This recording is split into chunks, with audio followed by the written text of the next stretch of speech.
Let's start here, though. The USC Trojans. And here's what I want to say, Aaron. When we talk, and less you, but certainly when I talk like Jake Hester, my co-host of my morning show, fullback, meathead, football great, right?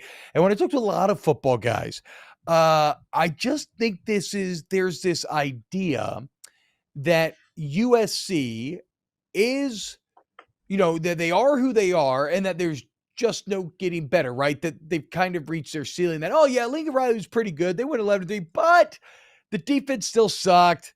They still lost to Utah. It's like the same old USC. And what got me really thinking about this and chewing and all this was an Ari Wasserman article in The Athletic where he points out, look, man, the Trojans had a great week in recruiting.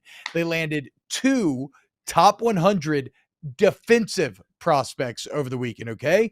They brought in a California corner, Dakoda Fields, and they brought in an Atlanta edge rusher, Kameryn Fountain, going into Kirby's backyard, getting a 4-star edge rusher out of Georgia. Here's the deal, though. I don't give a shit about those individual guys. They mean nothing to me. What I do care about is here you see USC winning both at home and nationally, but most importantly, winning on the defensive side of the ball. And so my overall point is this, okay?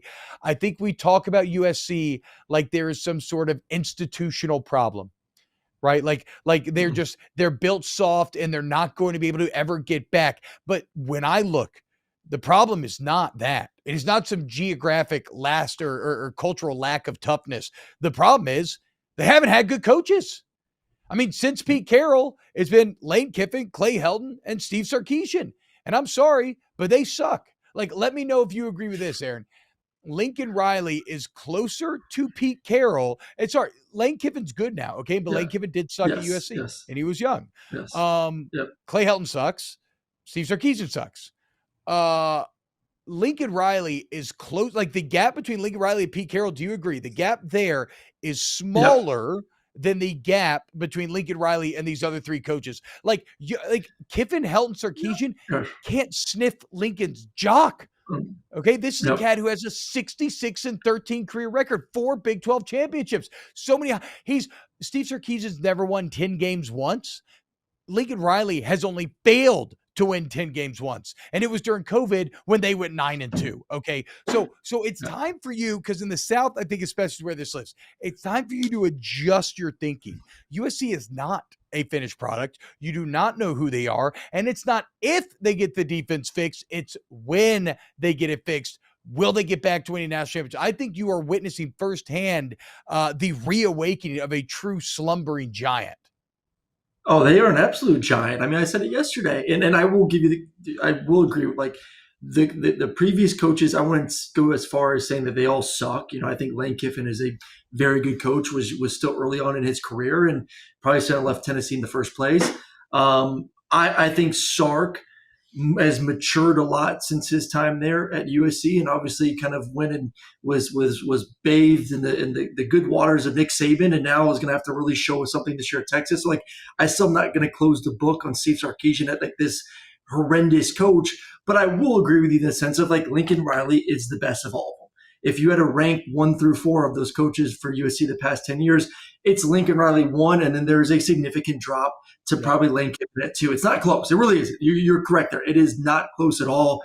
And you and I did a Blue Bloods ranking of teams, about a month ago? So maybe check that out. I think it's on the new YouTube channel. USC is one of them. USC is a brand. It's one of the biggest brands in college football. And what do we know about big brands? They may go for a little slumber, as you allude to, but they ain't ever going to be dead. And the problem with USC over the past 10 years, it kind of started when I was committing to USC, is they had to deal with an infraction where they couldn't play in bowl games for X amount of years. That. Yeah. Kind of, so all of a sudden you start losing recruits, you start losing interest because guys can't compete for national championship. I mean, for the early 2000s, this was a team that was always winning the Pac-12, always competing for championships. Then they get the big ban, and then they just kind of have been average to below average since then. And then all of a sudden you have one of the best coaches in America that sees the potential, that needs to figure out a way to excite the fan base, to get people to show up to the stadium, to get kids that want to stay in the state of California and not leave to go to Georgia, go to Alabama. And then obviously tap into the NIL potential as well, being in that LA market. So I think he is hitting on every single one of those, owning the state of California. NIL opportunities. We talked about it last week with the kid that left Georgia, now at USC, has an apartment he's probably paying $4,000 or $5,000 a month at. They're recruiting California to Georgia, the national brand. They are back. There is no doubt in my mind. USC is back, and as long as Lincoln Riley's there, they ain't going to go anywhere either. This is going to be one of the best. The only thing that concerns is now you just can't beat up on the Pac-12. You do have to take your game to another level. Knowing that you're going to have to face Ohio State and Michigan. And not saying they're going to get wiped by those guys.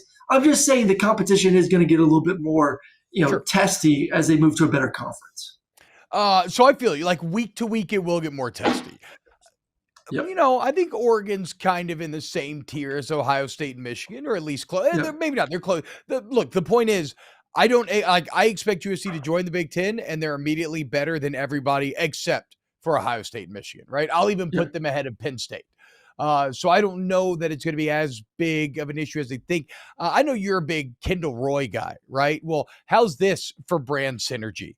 I got a disruptor in Lincoln Riley, who is only 40 years old, who is on a very clear path to be one of the all-time greats. And now he teams up with one of the all-time great programs. Like you said, Aaron, you know what? That's called brand synergy.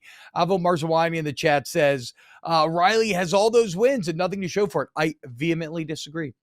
He's got 4 Big 12 championships, which do matter. I know we take them for granted, but look at what happened. Like 4 Big 12 championships. He's got 3 different Heisman winners, right, Aaron? Yep. Baker, Kyler, Caleb. Is that it? Yep. Okay, so 3 different Heisman winners, 4 Big 12 championships. And think about this. Steve Sarkisian never won 10 games at USC. Lincoln Riley leaves Oklahoma. What happens the next year in Oklahoma? They go 6-7. He goes to USC. Lose their quarterback. What happens? They lose their quarterback. I know, but that's because of Lincoln. But that's because of Lincoln. I know. I'm just saying. Okay. Just saying. All I'm saying is though, but still 6-7 is inexcusable. It's in that whatever. But they go 6-7. Lincoln Riley wins 11 games year 1 at USC, and yet we're sitting here acting like we can't give him the benefit of the doubt on defense, or like we're acting like Lincoln Riley's a finished product. Guys, he's 40 years old. This cat is going to win national championships.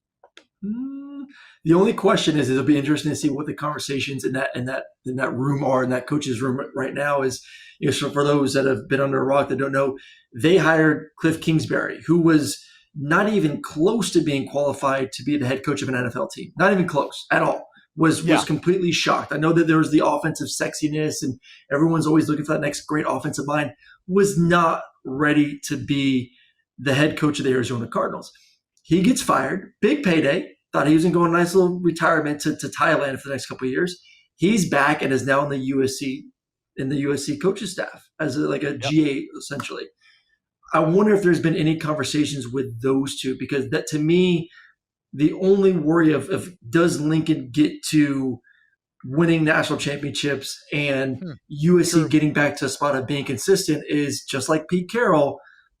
He's a hot name. Like if I'm an NFL team and I need a head coach, Lincoln Riley's at the top of my list.